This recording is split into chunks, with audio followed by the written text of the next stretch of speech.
Welcome back friends to our YouTube channel Cracksoft. Today I will show you how to download and install Internet Download Manager software. This software is very useful in downloading different content from the internet. If you are new to this channel, then do subscribe to our channel and hit the bell icon. Let's start the video.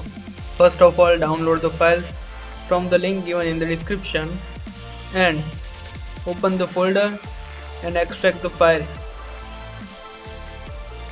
Now run the setup file.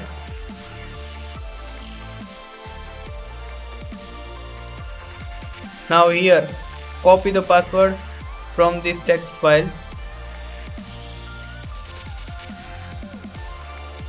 and paste it to here. Press next.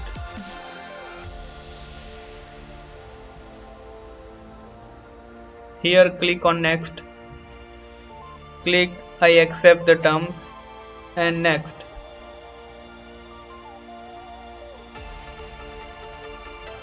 Click on finish.